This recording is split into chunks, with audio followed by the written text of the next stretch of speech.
It's time for Coffee with the Chicken Ladies, a podcast for people who love chickens. Hey everybody and welcome. It's Chrisie&Holly from Coffee with the Chicken Ladies. We're here and this is episode number 68 of our podcast where we talk about everything chicken, family, fun, and more chickens. More chickens. We drink a ton of coffee. I'm talking a ton, but most importantly, we hug chickens every day. And we kiss them too. Don't forget. Today we're brewing coffee that was given to us from our sponsor, Andrea, over at Luv Box. Holly Ann, what kind of coffee are we brewing today? This deliciousness is called Snow Joe. It's delicious, It really is good. Andrea, thank you for this delicious coffee. It's keeping us warm and it's chilly. It has some chocolatey notes to it. It does. I like it. It's yummy. So, are we ready to sip our Snow Joe coffee and chat? Of course. So, how are you doing? Doing well. We will probably be dealing with this in upcoming episodes, but we've been dealing with more zinc poisoning in our flock. Not fun. Not fun. It's been incredibly stressful. I just thank goodness that A, we have an excellent vet, yes. Dr. Rebecca, and B, that my husband is so incredibly patient and supportive because we are having to do some major redoing of our runs. Which is going to be happening pretty soon. We're working on it as we speak. Yeah. Because you don't want that zinc to get in. And you've also sent soil in to be sampled. Right. To see if it's in the soil, how it's getting in there. Yeah, and in the meantime, we've identified what we think are the two most probable avenues, and we're working on remediating that. Yeah. We'll talk all about it in an upcoming episode. Oh, it's going to be an episode, that's for sure. Yes, indeed. If you're dealing with it, there's other people out there that are dealing with it, or maybe they don't know they have it. Yes. Without the help of Dr. Rebecca, there's no way I would know this. Yeah, I mean, there's things that we'll be talking about, like the signs to look for and everything, but that's going to be an upcoming episode. Other than that, just thankful that it's getting a little warmer. Holly Ann does not like chilliness, and neither do I. But it's close to, you know what? Chick time. No. Well, it is close to chick time. I was thinking of something else, but it's close to. Okay. It's March 15th. There's something that comes up on March 17th. Oh, St. Patty's Day. Yes. Mm-hmm. Yes. And you're Irish. I am. I don't know. I'm not the biggest fan of St. Patrick's Day. Well, I have a little something to say. Okay, go ahead. They say everybody has a little Irish in them, especially on the 17th. Everybody but one type of person. Yeah. That's Italians. I respect that. Full-fledged, hot-blooded Italians. I respect that. See, my thing with St. Patrick's Day is Ireland is a land filled with culture, music, poetry, literature, and it's all boiled down to Lucky Charms and green beer. Oh, yes, it is. On the 17th. I'm like Grinchy about it. We do celebrate. We do dress green over here. The girls wear green to school. My mom always has little packages. She's famous for giving gifts for little holidays. Your mom's adorable on the holidays. Really is. We get a gift for every little holiday there is. And we do get our shamrock lucky beads. And headbands and scarves. Nice. And I'll tell you the green I want to see on St. Patty's Day. You Money. know what that is? No, that's not what I was thinking, but that is always welcome. I know. Absolutely. The green I was thinking was green eggs. And ham. To be veggie ham. No one has invented a good veggie ham. The only thing that I have had before, and it's gone away, which I was so thankful for, was lunch meat that was turkey ham. And it was delicious. Oh, I bet it was, yeah. But they don't have a veggie ham. As a vegetarian, I've never found anything that even comes close to the taste of ham. Green eggs and veggie ham. Green eggs and tofu. Green eggs and soda bread. I do love me some soda bread. I love me a lot of things right now, but where is it for Weight Watchers points? Yeah, that's a whole other episode. For reals. Okay, so we're going to take a second to ask everyone a huge favor. If you're listening to our show and you're loving it, head over to Apple Podcasts and leave us a written review. We love them. It does amazing things for the growth of our show, for real.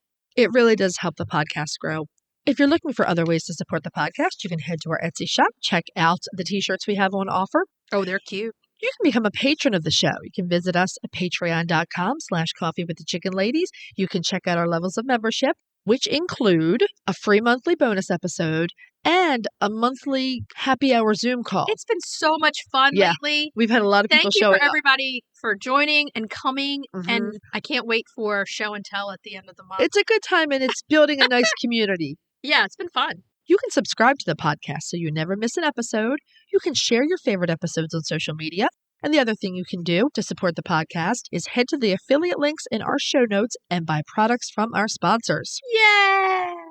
We have some exciting news to share from our sponsor, Grubbly Farms. From now until the end of March, you can receive 25% off if you're a first-time buyer. I'm a longtime subscriber, and my flock love the healthy, nutritious treats, plus all products ship free. If you haven't heard, Grubbly's has a fantastic layer pellet and crumble feed. It's packed with plant and insect protein, perfect for those picky chickens or ducks. This offer does not apply to subscriptions and cannot be combined with any other discounts. It's a great time to try Grubbly Farms if you haven't yet. Use the code COFFEELADIES25. Try it today. Hey, Chris. Yeah. Do you like subscription boxes? Does it have anything to do with chickens? Of course. Then yeah. Let me take a minute to tell everybody about the Chicken Luv Box. If you love goodies for your chickens and you need to go to chickenlove.com. I love the Mega Box. Tons of useful products for my flock and a chicken tea for me. You can't go wrong with a chicken tea. It is so soft and so cute. In the March box, I absolutely love the string of fabric prosperity chickens and the blank watercolor chicken note card. I love those amazing chicken salt and pepper shakers. They look so cute in my kitchen. And Strong Animal Chicken Essentials has their flock fixer in the box. You can't go wrong with it. Boxes start at $39. They ship immediately after your purchase, and shipping is always free. It's such a great deal. Don't wait. Get off the nest and click already. That's chickenlove.com. That's chickenluv.com. Get your subscription today. Da da da da da da da da da. Now it's time for Breed Spotlight. I see where you're going. This week's breed is The Deathlayer. The Deathlayer. And you have to say it like this. The Deathlayer. I'll just let you do that for me. The first two things you will notice about this breed are their name, The Deathlayer. and their beauty. They're beautiful. They are absolutely gorgeous chickens. You don't have to say that in the creepy way. It's the Deathlayer. She's turned into the wild Italian vampiress. I really think that the huge interest that you see recently in this chicken either comes because the name is so evocative. Yeah. Or because you're a true chicken fancier and you've seen them and they're gorgeous. I think the first thing is the name. It's kind of like when you go into the liquor store and you look at the labels and that draws you into the wine. Now, here's what I'm going to say. I was just doing some idle searching online to see what people say about this breed. And there's a Deathlayer wine. No. On one of the chicken forums, someone said, I keep seeing references to this Deathlayer chicken. Why is it called a Deathlayer? Do the eggs poison you? It's Deathlayer because they lay eggs until death. That's the most frequent translation you see. So they're a German breed. They're several hundred years old, an old breed. Yeah. And they're commonly known as the Tottlager or Westfälische Tottlager. This is supposed to translate to the everyday layer from Westphalia. And that makes sense. Yeah, Westphalia, the region they're from, which was actually part of the former Prussian Empire. Right. Now part of the northern Rhine region of Germany. Some people say Deathlayer comes from the nickname everyday layer, as in they'll lay every day until they die. That's everything I've read and heard is that they lay every day until they die. Other people say that the translation has something to do with the way the actual word itself has evolved in German. We're just going to go with they lay every day until they die. They're a good layer. Excellent layers of medium-sized white eggs. And everybody needs some white eggs in their rainbow eggs. It really does make all your colors stand out. It makes those colors pop. One thing about them, even though they're excellent layers, they don't really go broody. They're not good setters. Yeah. They're a very rare breed in their native Germany. That's for sure. Yeah. And they're a very rare breed in the rest of the world. Yeah. Despite the name, I have this nostalgic image of them. These beautiful old-fashioned chickens, like you would see a flock of them scratching around a country farmyard in pre-World War I Germany. My vision is Harry Potter. I know what your vision is. The name just takes you back to like a Harry Potter character or something. You know, we like to do stories behind the breeds, and there's just not a ton of story about this chicken right now. It's just a German chicken, very rare, very old, that lays very well. Yeah, I mean, it was a very, very popular chicken at the time. It's become popular again because of the evocative name and because it's gorgeous. The one little thing we did find about them that's kind of interesting is if you compare them to a couple of other breeds, they're very, very similar in appearance. The Egyptian Fayumi. Yes. And the Campine. They all have that similar white kind of head and neck Yeah, with the speckled body. the tight, it's like tight barring on their body. But they also come in golden. They do. And actually, all those breeds come in a Yeah. golden variety too. Yeah. They all lay white eggs. It's a smaller white egg. And I've noticed that before. I mean, they each have their own little distinct differences. Yeah. But they're so similar. There must be some kind of really old backstory on them. I mean, we know that the Fiumis are extraordinarily old. Exactly. So you wonder maybe these breeds evolved from them. And that you couldn't find it amazes me. It's entirely possible that there might be written records of this buried someplace, maybe correspondence, but I'm not going to be trolling the archives of Germany or Not Egypt. right now. Now, of all these breeds, we think that the Fiumi is the oldest. Now, what did you find for personality? Do they tend to run the same way that, say, the Egyptian Fiumis do, where they're a little high-strung? Or I saw multiple things.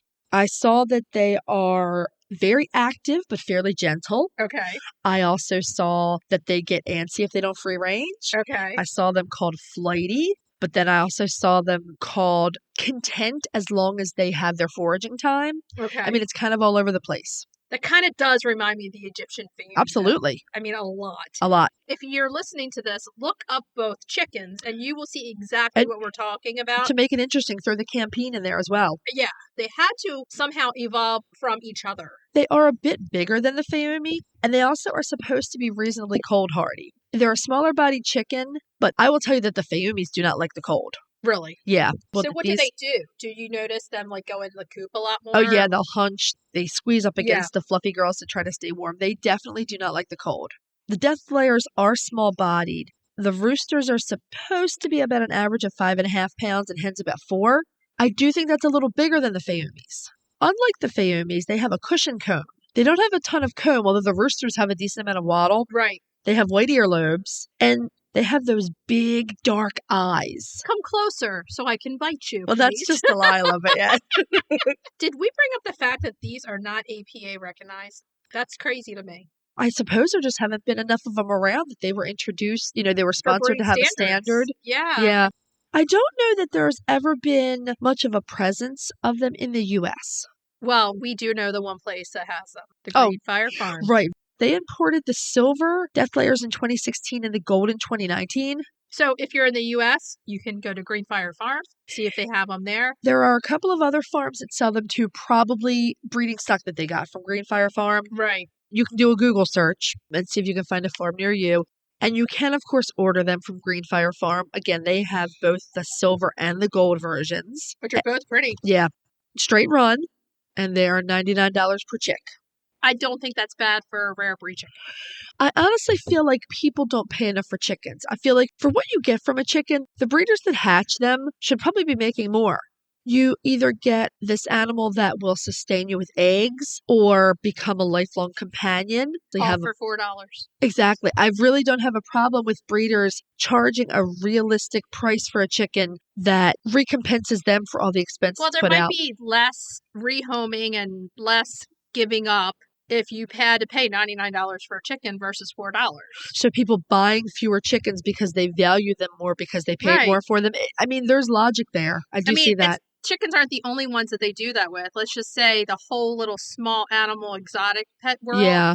Guinea pigs, hamsters, all of those animals, they have a very small price tag. So they're devalued. They're devalued, and then the same thing happens. So, yeah, I mean, but I think chickens are moving up in the world, and hopefully at some point, the value of what you're getting will be more than $4. Right. I mean, I don't think you need to price chickens. A rare breed is a different story. I don't think you need to price chickens where they're not accessible to people. Oh, yeah.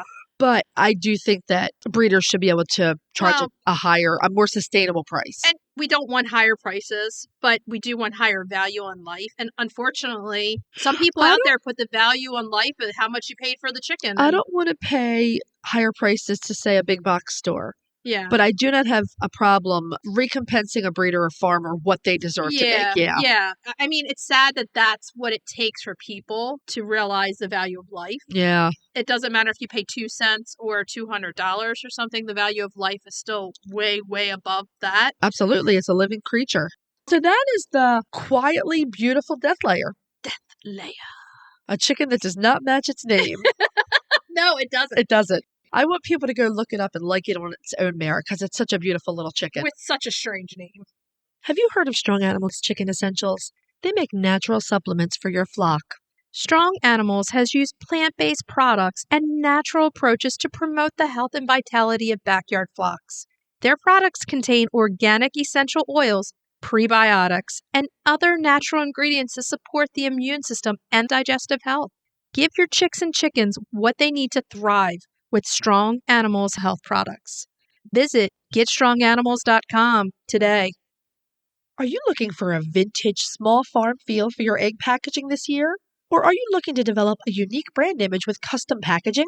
The Egg Carton Store offers a wide variety of recyclable cartons, customizable stamps, poultry care products, and a robust customizing tool to design your own labels. Plus, they offer fast, free shipping on all cartons and labels. Visit eggcartonstore.com for all of your egg carton, label, stamp, and poultry care needs this spring. Okay, so we're going to go into our main topic. And this week's main topic, we do have a roundtable with Fiona. Yes. And what we're talking about with Fiona is featherware. So before we bring Fiona in, we wanted to talk just for a few minutes a little bit more about plucking of feathers. We didn't really mention it when we talked with Fiona, but we feel like it goes along with featherware. And we've been getting a lot of questions about it lately. Since we've recorded with Fiona. Right. So we wanted to address a few things. The first thing is feather plucking or pulling. Feather picking. Picking, plucking, Right. pulling can be one of a few things. It can be a protein deficiency, only if they eat the feathers, or it could be due to boredom or bullying. I will say that in my experience, I've had a couple of chicks that were feather eaters, not feather pullers, Right. but feather eaters. They were at the bottom of the pecking order and maybe were not eating enough. So once we got them beefed back up with protein, they ceased eating feathers. Right. I've also had a couple of feather pickers, Right. which I think in their case was boredom and stress. And they were literally just picking bits of feathers off of the other chickens. Yeah. So they looked very different. So we've had a few questions recently about this. And one is a doctor has told a person that just feather plucking or picking could be signs of a protein deficiency. So we wanted to clear that up. Yeah. Unless they're actually eating the feathers, Right. it may not be a protein It's deficiency. more likely to be a behavioral A problem. behavioral problem with either boredom or bullying. And even down to the chick level, we can see this. Yes, absolutely. I have an experience with my 3 barred rocks when they were babies. Poppy, Bernadette, and Cowgirl Penny. Bernadette, she had the nickname Bald Neck Bernadette. Because the other 2, they're in the brooder. Uh-huh. And I'm like, why is she losing feathers there? And Yeah. then they plucked so much that she had a sore. Right. And she went to the vets and had to get antibiotics. And we had to put something on her neck to deter them from doing it. Picking, yeah. Yeah, because she was just a baby. She couldn't be by herself. And they were picking on her. They were not eating her feathers. They No. were just picking on her. They were picking on her. Yeah. So for a long time, she was called Bald Neck Bernadette. And my who wants that nickname? Nobody wants that. Feathers overall can be an issue. Right. And coming up with Fiona, we're going to be talking about saddles with protecting feathers from Yes. cockerels. But we wanted to also just put it out there that the saddles can be used for any type of feather healing, Yes. not just mating. A lot of times the feather picking will be on the chicken's Lowest. back. And Yeah. the lowest one in the... Absolutely the lowest ones in the pecking order. But if you're seeing a lot of picking on a hen's back, you can actually fit a saddle on her, even if she's only in with hens, to help cover some of those spaces. So they can't get to it. I would imagine if they were doing her chest, you could put a crop bra on her to try to protect her that way too. Exactly. So there are some things you can use.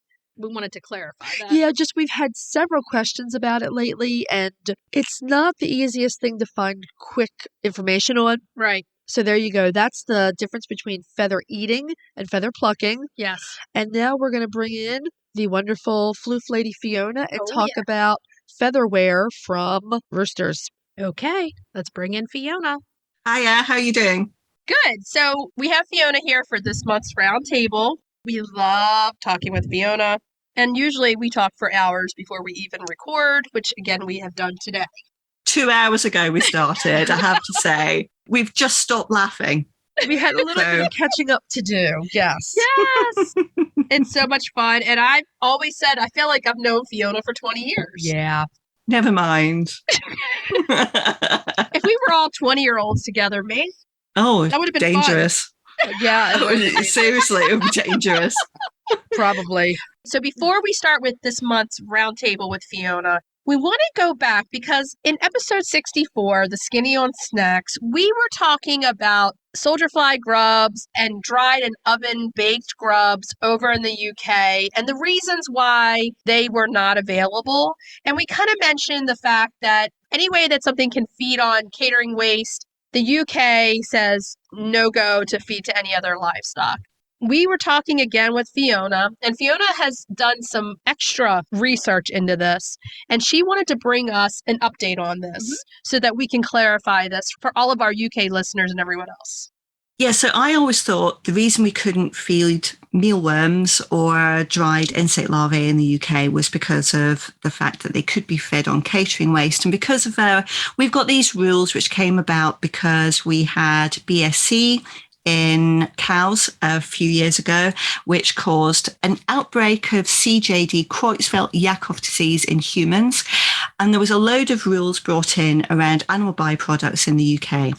And what that meant was that any food which had passed through a commercial kitchen, which could potentially have dealt with animal products, so whether it was vegetables or not, if they're in an area where meat had been processed in any way, shape or form, that couldn't be fed to livestock. And in the UK, chickens, whether they're a house pet, whether they're backyard, or whether they're in a farm, they're all legally defined as livestock. Right. So mealworms couldn't be fed.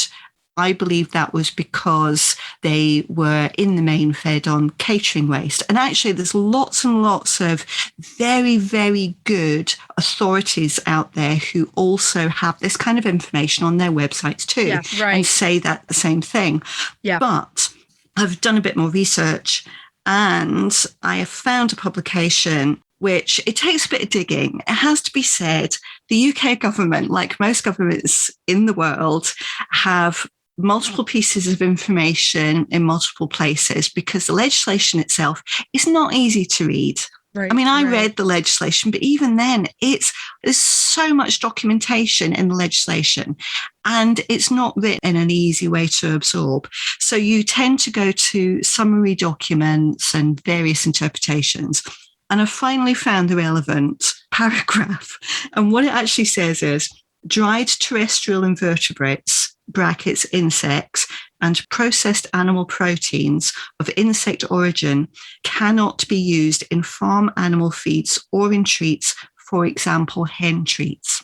So it doesn't matter what those insects are fed on. It's the fact that they're insects, which means you can't give them as hen treats, no matter what. So even if you manage to find in the UK mealworms, which you know have only ever been fed on apples, which have naturally fallen from apple trees as windfalls, you still can't give those mealworms to your chickens. It's the fact that they're mealworms. I think it was important to come on and just say that. Because I mean, that reason actually blows my mind a little bit because that's what chickens eat. When they free range. I completely appreciate that.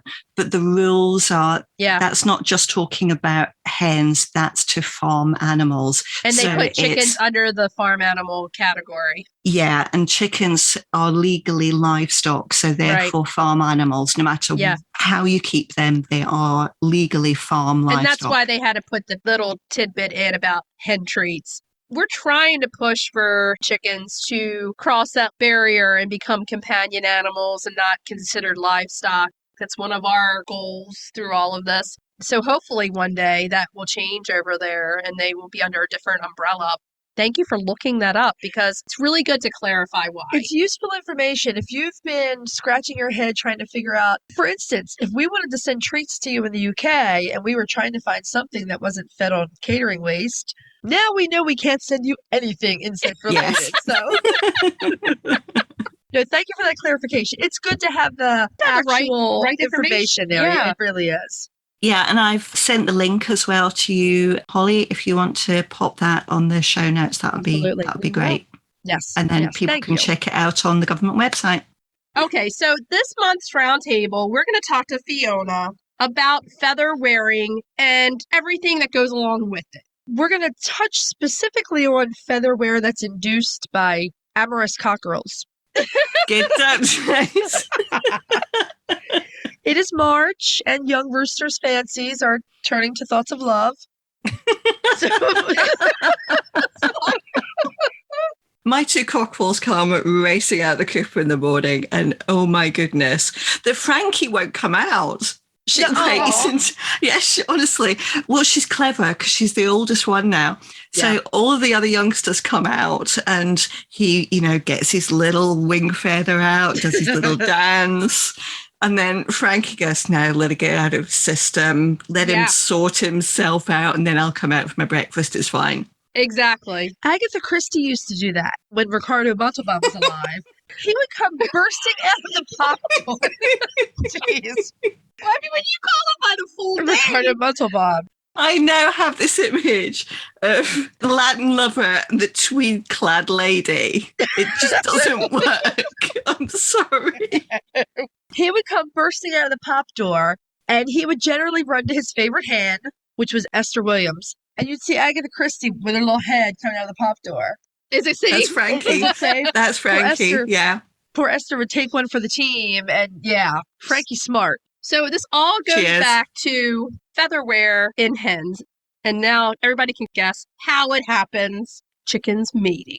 I'll be the one to say it straightforward. They mate. They do. Sometimes you'll hear people say overmating. They'll say, my hens have been overmated. Yeah, and that's exactly what they do. So when the rooster climbs on the hen's back, they've actually got their feet squarely on their back. And it's that action which potentially over time, those feet can actually wear the top layer of feathers away. And in worst case scenario, they actually wear the down feather below away. Mm-hmm. And bare skin is exposed. And actually, the worst thing that could happen is bare skin. And you might not think it's a big deal, but think about that bald patch going into summer and the hot beating sun. Yes. Do you want a chicken with sunburn? No. Not to mention those feet coming on the bare skin can cause the claws and bruises. Yeah, it's not good. That actually makes a really good point, because I often hear people say that their rooster has torn up their hen's back because of his spurs. That is not his spurs point the other direction. Yes. It's his toenails. Yeah. Yeah. It's a real problem. Now, whether or not you've got the feathers being worn away, we use a little thing called a saddle. The saddle is what you think it is. We were talking about this earlier when we were laughing, because it's ride 'em up, cowboy. So giddy up, horsey. So essentially it's this wonderful canvas pad which just sits on the back of the chicken, so that when he climbs on, his feet are not in contact with the feathers or in contact with the skin. They're in contact with a layer of canvas which protects the hen's back. So let's go into reasons why we can get those feathers to wear down, rather than just, from average mating of the two chickens.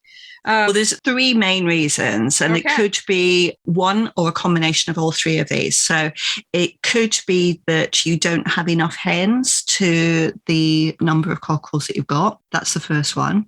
It could be that they're in a restricted space, because you could have a lot of hens for the cockerel, but if they're in a restricted space, there is less area for the hens to run away if they're not interested. Because if you're free ranging in a big field, the hens, if they're not interested, just run away. Just go find somewhere to hide. Without a lot of free ranging, you do see them running, literally running and hiding behind other coops if they're not interested. And the third possibility is that the hen is the favourite of the cockerel. So you could have a flock of hundreds and hundreds of hens with one cockerel. But if there's a little favourite, like Agatha Christie, it's a bit of a problem. So, he will just go to that one hen. It may be they're a little bit slower than the others. It may be like my little Frankie, although you say she's clever, she does have that brain injury. And actually last year, she has learnt this year to stay in the coop, because last year she was the favourite and she was the first one to suffer with featherwear. So we had to put saddles on. So it could be one of those three reasons, or it could be a combination of all three. So let's look at the first reason. Let's tell everybody, how many hens is a good number to have per rooster? Somebody might say, well, I have 2 hens to 1 rooster. In our eyes, that's never enough.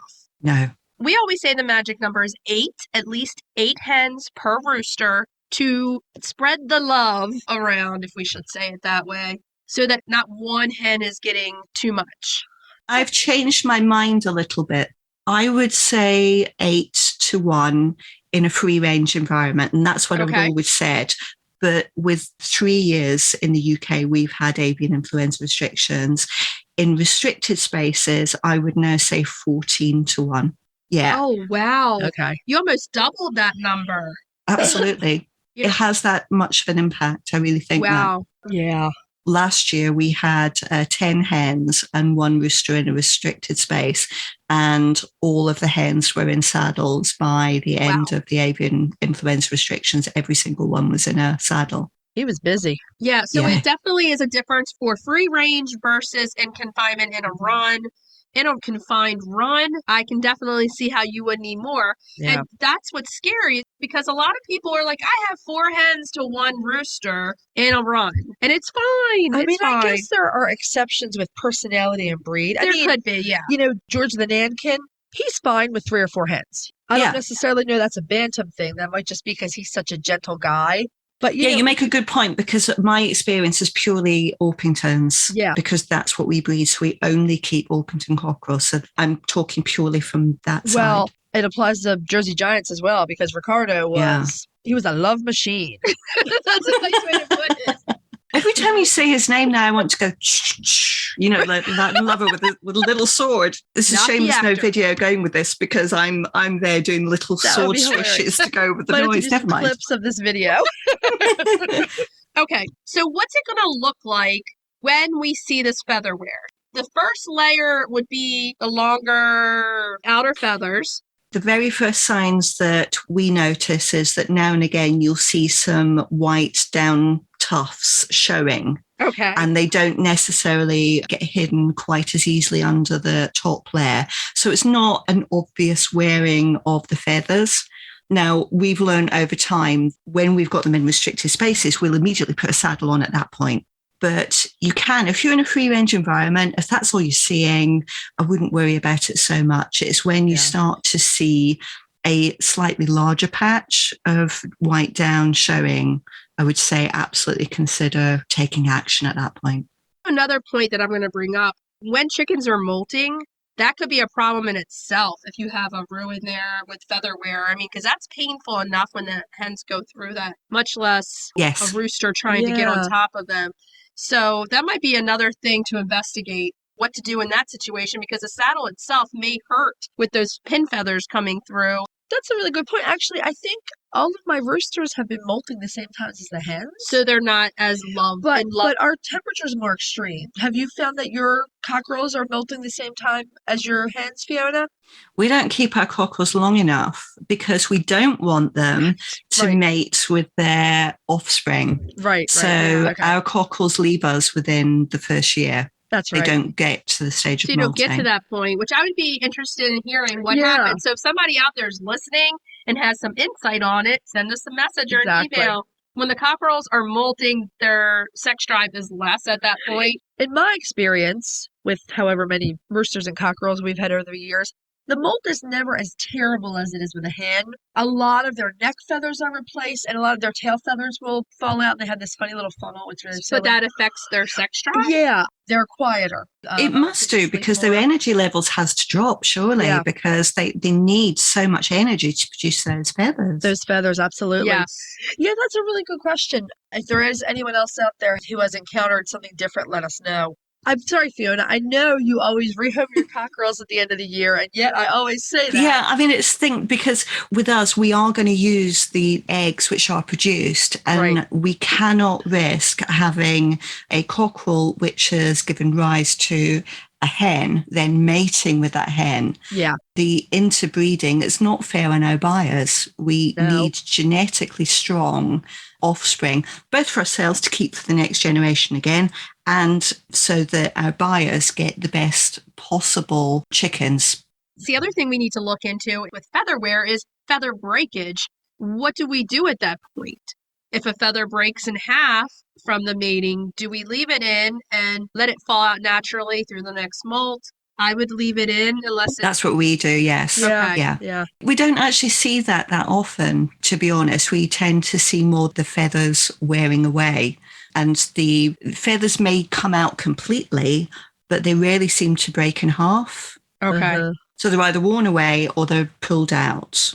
You use saddles to prevent damage to your hens, but have you ever had a cockerel very quickly go through the feathers and lacerate the sides of a hen? Never. Okay. Not once.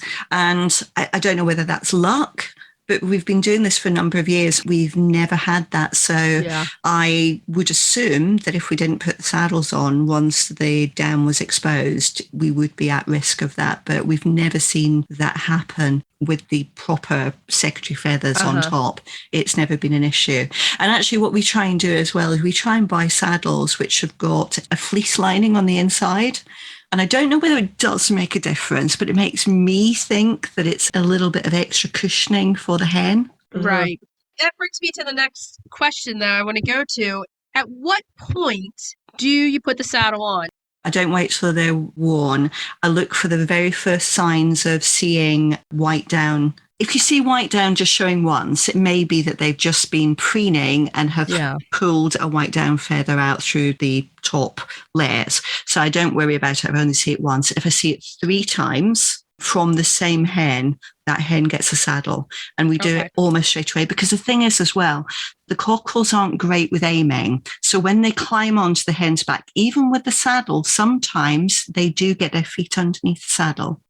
So it only reduces the risk of the feather wear. It doesn't completely prevent it.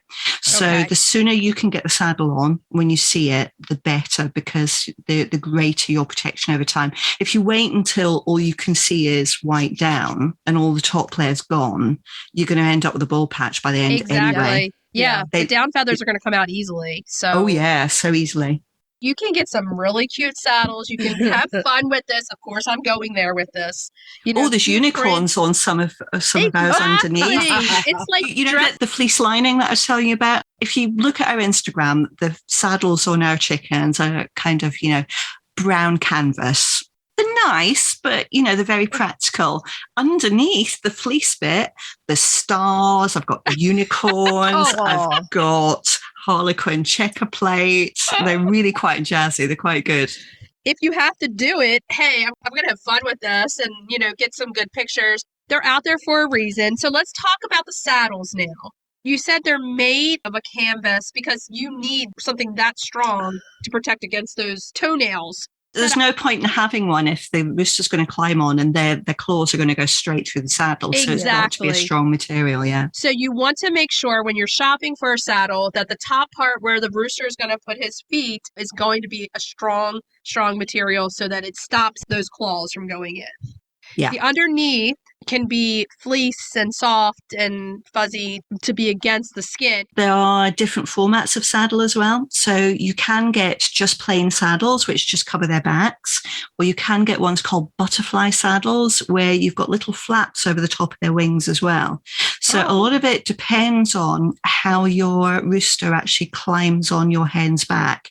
If you find that they balance themselves on the top of the hen's wings, you can find that actually it's the top of their shoulders. That's where the feather wear occurs more than in the center of their back. The butterfly ones with the flaps over the wings just protect those areas as well. And it all depends on the behavior of individual rooster, what they're actually doing when they climb on the hens, or the combination of rooster and hen. I never knew there was more than one type of saddle, but I don't have roosters. I'm extremely interested in how you fit them properly because this always goes back to Ricardo. Ricardo did lacerate the side of Esther. And back then, I actually made a saddle. I made it out of denim. And I was very clever. I decorated it. It was wonderful. No lace. There was no lace. Oh. I put it on Esther. I thought it was on there pretty snugly. I went back out 10 minutes later to check, and the saddle was off.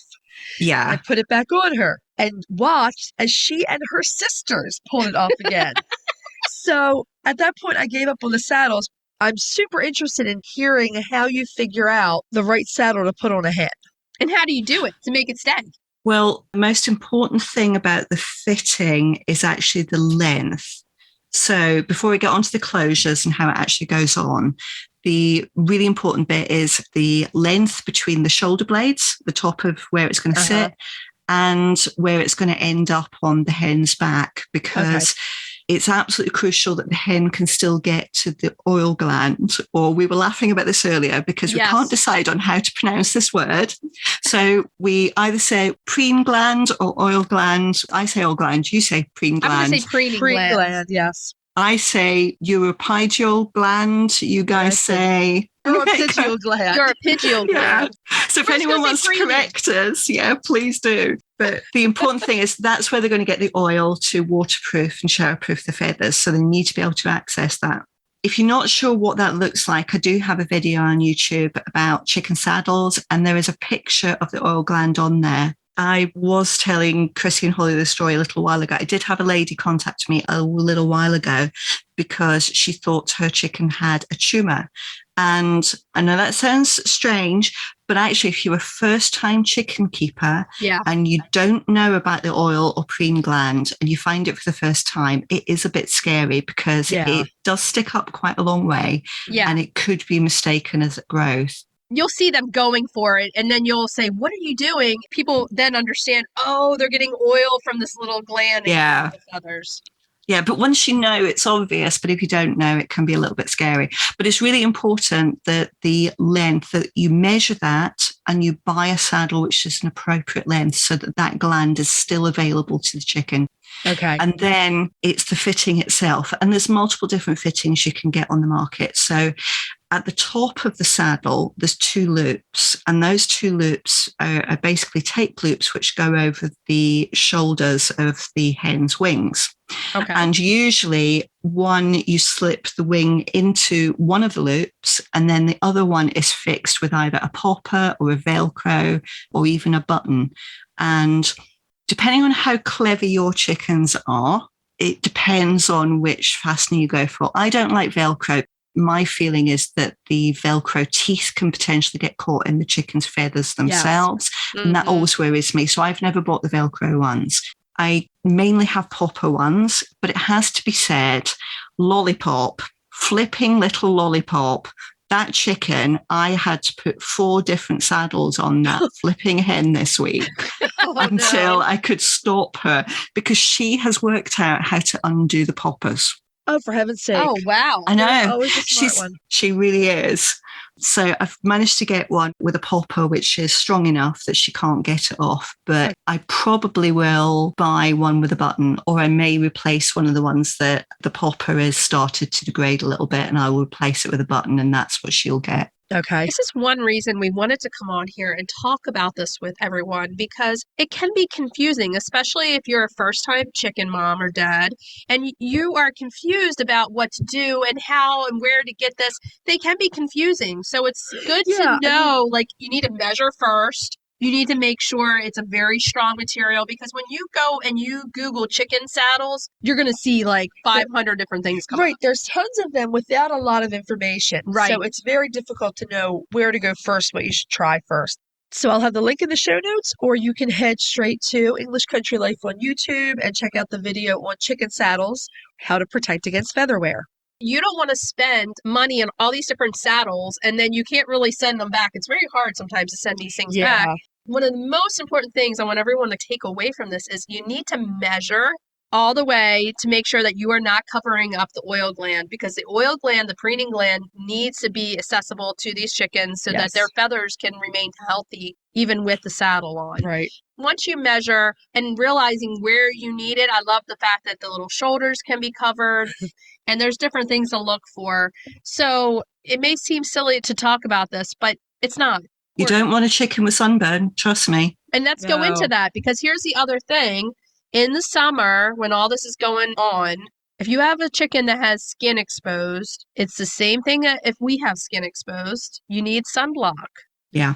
Or put the saddle right back on so that it's blocked from the sun if you don't want to have to use anything. And that would be the safest way to do it, is to block the sun with the saddle. But before you even get there, the saddles are really important if you're having a roux and hens together in a flock, for sure. And the one thing to say, actually, anybody that's worrying about their chicken being able to dust bathe, they're absolutely fine with the saddles on, because actually when they fluff themselves up in the dust bath or sand bath, they have this wonderful way of, when they lift their wings up, their little saddle kind of flaps up as well, so that they can still get the sand and the dust underneath the saddle, no problem whatsoever. So it's not a problem. It's all in the fitting, and it's really important. We talk about overbreeding, and yes, it is absolutely a thing. But if you're a breeder, you want your cockerel out there going giddy up. You want him Yeah. doing his Yeah. job. Yeah. So you have to do what's going to protect your hens and still let nature take its course. I think the thing that wowed me the most is in confinement, 14 hens to 1 roux. That really wowed me. I remember last spring, Fiona told us a story about Ramses. You and Hugh were out with a cup of coffee and you watched him tread Oh, yeah. every single hen 3 times. Yes, I remember Yes. that. And that was just Active boy. 1 cup of coffee. Very active boy. Yeah, and I think it all goes a lot with the personality of the roux, but in the confinement, it does make sense, you know? You have to really watch. Yeah. And right now, with avian flu over in the UK and avian flu over in the US, confinement is a real thing that we all have to be looking into. Yeah. So that comes into consideration. And again, that takes us to have a rooster plan if you don't want a rooster and know what you're going to do. And it may be a I'll do case of actually during this time when you're having to confine, like we're having to in the UK as well, that your rooster needs to be in a separate enclosure to the hens. If it becomes a problem, that may be the thing to do. Yeah. If that's what works best for the safety of your hens, then Yeah. Exactly. Yeah. And the rooster himself also. Right. So So Fiona, can you tell us some of your favorite places to get saddles? I use a lady at a website called chickenbreeder.co.uk, and she's actually the only one that we've ever used because the saddles are absolutely fantastic. Okay. I think she ships worldwide, but I'm not entirely sure. I will check. We will check that out. You can put it in the show notes. Yeah. They're beautifully made, and she does a very good job. And she does them in multiple sizes, and she gives information on how to measure and how to fit them on the site too. That's awesome. great. I wish I'd known all this when I was trying to put a saddle on Esther. It did not go well. When you made your little jean. I'm impressed that you lingerie. made one, actually. She would not keep this on. She ended up living in the house for 2 weeks until the laceration on her side healed. Okay, so we want to say thank you to Fiona. We always have so much fun on our roundtables. We laugh for hours first before we even hit the record button. And Fiona, you bring us such amazing information, things that we don't even know all the time. That's why we have you on. Absolutely. And we're going to start getting short broody reports from Fiona for this year's bunch of breeding hens. I'll be telling you all about the fertility of Mr. White very shortly, because we've got a load of eggs in the incubator and we are going to be seeing how well he's been doing. We'll get the scores on the doors very shortly. Until next month, Fiona, we'll talk to you later. Bye. Bye. We just want to say thank you again to Fiona. Fiona is very special to us for a lot of reasons. One of the things Fiona is best known for is breeding top quality heritage breed English Orpingtons. Oh, yeah. For that reason, because she's really done a yeoman's work or a yeowoman's work with this breed, working towards good genetics, teaching people how to hatch their own chickens. And top-notch care. Absolutely. We have Fiona in here for Women's History Month because we do feel like she is an extra special chicken lady who has made a substantial contribution to the chicken keeping world. She has, for sure. And she's a dear friend of ours. One of our besties. So thank you, Fiona. Thank you, Fiona. We love you. Make sure you follow Fiona on social media. She is at the Floof Lady on Instagram, and her YouTube channel, English Country Life, is well worth watching. You can watch the videos over and over and learn tons from her. For sure. So let's move on to cracking the eggs. Cracking those eggs. Okay, so this week it's your recipe that we're bringing. You eat this a lot. Yeah, I actually developed this recently and kind of am addicted to it. We have what would be a company call every day in the morning, every single morning. And we talk bright and early. And we talk over our plan for the day, what's happening. If we're going to see each other, sometimes the call's a little shorter. If not, the call can be long, long, long. We work constantly. We consult. We brainstorm. We come up with all kinds of stuff. Yeah, exactly. We do things we have to send out, whatever. We work via phone or in person every single day to make this a reality. So during this time, and where the story is actually going for cracking the eggs, is there are many mornings when Holly Ann is eating this for breakfast. That's right. While we are working. Yep. So it's like very familiar recipe to me. You've heard about all my variations. Savory Baked Oatmeal is the recipe this week. Sounds weird, is really good. Okay, so go ahead and tell us about it. Just like a sweet baked oatmeal, like a baked apple oatmeal, or like the baked pumpkin pie oatmeal that we did back in the fall. And I tend to go towards a sweet oatmeal. I generally love it, but for a change, this is really good. Yeah. So it doesn't need a ton of ingredients. If you're cooking for a family, it wouldn't last as long. But if you're just making it safe for yourself, Right. you can get almost a week's worth of breakfast out of it. Yeah. You're going to use old-fashioned oats because they hold up better in the baking. Just for the opposite of why we give the chicken oats that are instant so that they Exactly. break down quicker. Right. Old-fashioned oats, eggs, milk or dairy-free milk. Right. You want your veggies, some seasonings, and I like a bit of cheese or dairy-free cheese. Okay. And to keep things simple, I actually like to use broccoli and I steam it ahead of time. And then just reheat it. Just mix it in. Yeah. So it bakes. I also like peas and or asparagus in this recipe. They're all delicious. But you can use really veggies of your choice. Asparagus is one of my all-time favorite vegetables. And it's delicious with eggs. I love And it's spring, so now's the time to start thinking about using it. early spring. Yeah. I actually like this with another egg or two served on top or on the side. Right. Just some extra protein. Because there's only 2 eggs in the recipe. Right. A really fun variation. You can add curry powder to this, and it's delicious if you like a sweet Madras curry. Right. So you do it the same way you do the sweet oatmeals. You make a custard base with the eggs and the milk Okay. and your seasonings. You mix all of your liquid ingredients together. You toss your veggies with your oats and the seasonings, and then you pour that custard base on top. Put it in the baking pan. You're going to bake it. It's usually about 40 minutes, but it can depend on your veggies. That's it. It's that simple. And then you can cut it into squares or pie shaped and have it every morning of the week or for a family for breakfast. Yeah, I mean, it actually is super easy. It's really delicious. You can change it up. You can add, say, cooked onions. You could add... You can make it a Southwest oatmeal. These are the recipes that we always pick because every person's an individual. Yeah. So everyone may have a little different taste buds. And we like things that you can make your own. Right. This is one of those things. When you start with oats, a very broad base.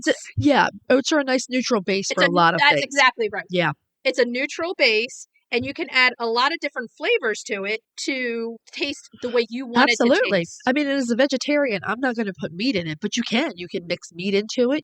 Really, the sky's the limit. And oats are heart-friendly, they're good for you, and eggs are your protein and good for you, and they go well together. Yeah. I always eat like a sweet oatmeal. That's just me. I always have a sweet tooth, so... I actually do have a sweet tooth too, but I was looking for other breakfasts to mix up, and I just didn't want a sweet breakfast. For a change, I wanted something savory. I had a bunch of veggies. Well, if you like the sweet one, we do one right before Thanksgiving. If you go back in the episode, I think it's the week before our Thanksgiving and episode. That's the baked pumpkin pie oatmeal, and boy, is it good. I made that for Thanksgiving, and everyone loved it. It's delicious. Crustless, and it's great. Yeah. So there's all different kinds of ways that you can work the eggs into the oatmeal to give you protein, everything else. Absolutely. This looks really cute if you cut it into slices and then, say, serve it with 2 fried bantam eggs on the top. It's a really cute presentation. It's delicious. Good for brunch. Yes. So we're keeping it simple because, you know what? We're coming into spring soon. We're all going to be super busy, and we want simple recipes that last a few days. I've been told by at least one mom that if you cut your vegetables into tiny bits and make this, you can sneak a lot of veggies into the kids. Oh, I'm sure. You have to do it tiny so they don't see that green. Right. I mean, What's that green? I like the chunks, but yeah. My nephew, Tommy, came over, and I watch him on Thursdays and take him to preschool. Uh-huh. And he asks every time for eggs. He knows where the best eggs are. I know. I'm like, okay. I get out the pan. I make him some scrambled eggs, and I put pepper on them. And he's like, what's that black stuff? No pepper. No. And I'm like, it's pepper. Try it. You'll like it. He tries a bite, and he goes, yay, pepper. Liked it. God, that's funny. So every time he comes over, he says, CC, blue egg. So I'm like, okay. Oh, he has to have specifically a blue egg? He likes the blue eggs. From one of the leg bars? Yeah. Okay. He likes them. So try it. Send us pics. We love to see the recipes. And it'll be yummy for breakfast. Yeah. So now it's about that time that we move on to retail therapy. Retail therapy. Yeah. Retail therapy. We're continuing with the featherware. We want to tell you where to get those saddles. Yes. We talked about this with Fiona, but we're going to talk about it a little bit more in detail, and we're going to give some options. Right. Some places to go. Old Reliable, Amazon. Yeah. You can always find these things if you need them same day, next day. Right. If you find prime, they're not going to be handmade. But Right. if you need them quick, After my experience with my homemade hen saddle that the girls would not leave on Esther, that Esther would not leave on herself, yeah. I really think that Fiona's suggestion of fitting them properly Oh, is yeah. huge. So the website she gave us, chickenbreeder.co.uk, there is a poultry saddle fitting guide. You take measurements of your chicken so that you can measure exactly where it's going to go. And Yeah. it's the right fit. Like Fiona said, it's the length that may be the most important. Right. I mean, in retrospect, I was fitting a saddle on a Jersey Giant. Right. And so I don't think I had it anywhere near large enough. Which you handmade with no lace. You're right. It was denim with no lace. My goodness. Damn! You know what? Denim needed some lace on there. Apparently it did. Maybe They were like, oh, this has no lace. It's got to go. Mom, this is not frilly enough. Get it out of here. Okay, so that's one place where you can go. Oh. We do believe she does ship at least to the U.S. Yes, she does ship to the U.S. You might have to go through her Etsy shop, Right. but she links it right on the website. And of course, we'll have the website in our show notes. The other really great place, which you just said, is Etsy. Yeah. So Etsy is everything homemade, top quality. They put it on there. There's reviews you can look at. Right. So there are so many. I'm talking so many. Tons of handmade chicken tons. saddles. Yes. And some of I them have are to say this because the ones I just found, hilarious. there is a set that you can get with sayings. Uh-huh. Okay. One saying is, want to tap this. The other saying is, I've had better. And my personal favorite? Oh, that was quick. I loved it. That was too much fun. Clearly, this is amusement for the chicken keeper, not the chicken, but that's Right. okay. Gertie just started, I know, Gertie's like, stop laughing. What? And Holly, stop laughing. So if you have to use it, at least have a little more fun. Exactly. Number one, make sure it fits your head properly. Yes. Number two, have fun with it if you can. Okay, so where else do you have?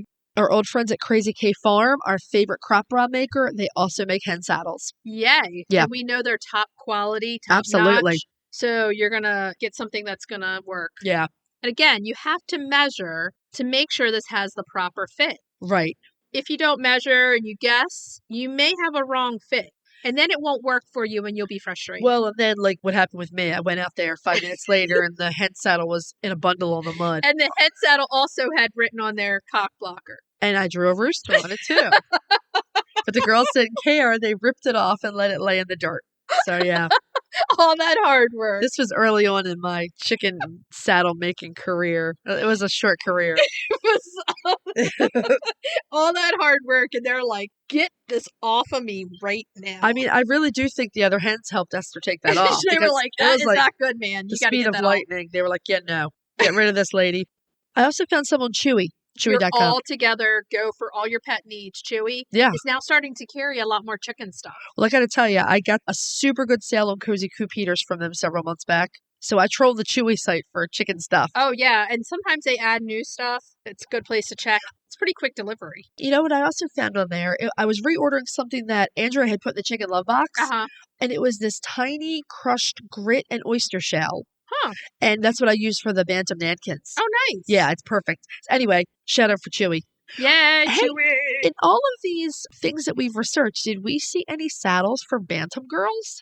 I wonder if you go into the sizing. Yeah. They would be extra small. I would think so, yeah. And then, we go in and look at, and once they're measured, they might have to be specially made. Right. I didn't really see anything on Etsy that said for bantams, but I bet you if you go in and you put it in, or you speak with somebody, they're already hand making them. They can probably scale them down to the size you need. I did a quick search, and actually several of the makers on Etsy do carry Bantam sizes, yeah. Like you said, a lot of these you do need to measure and know the length that you're looking for. Oh, yeah, for sure. And Etsy's going to be a place to go because homemade, handmade. Handmade, right. And here's the other thing Fiona has told us when we talked to her about this. It needs to be durable. Yes. She's talked about heavy canvas or leather or something like that on the outside and soft on the inside. Yeah, some layering, which makes sense. And like we mentioned earlier, don't be afraid to use these on a rooster if you need to. I mean, maybe you don't want the ones with the sayings, but don't be afraid to use these on a rooster if he has a place that's pecked and you need to protect it. Yeah, anywhere that there's feathers out, you can use it. Right. It keeps flies out. It keeps bacteria out. It really helps with feather picking and injury. Okay, so should we tell everybody what we're going to be talking about next week? Next week, we are spotlighting the absolutely adorable Japanese bantams. Our main topic is an interview with Kelly, the woman behind Adopt a Bird Network. And like I said, I think she needs a cape. She's kind of a superwoman. Cracking the eggs. Classic pancakes. We're keeping it simple. Cannot go wrong. Retail therapy, we're doing ceramic egg holders, the tabletop. I love them. I have a lot of different ones. They're fantastic. I love them. Just wait. Yeah. You're going to love it. That'll be a lot of fun. So, what should we tell everybody to do until next week? Hug your chickens every day and kiss them too. We'll talk to you next week. Bye-bye. Bye. If you'd like to see more of us, please follow us on Instagram at Coffee with the Chicken Ladies. If you'd like to help us grow the podcast, please leave us a written review on Apple Podcasts. If you'd like to become a patron of the show, please visit our Patreon page, patreon.com/coffeewiththechickenladies. Thanks for listening.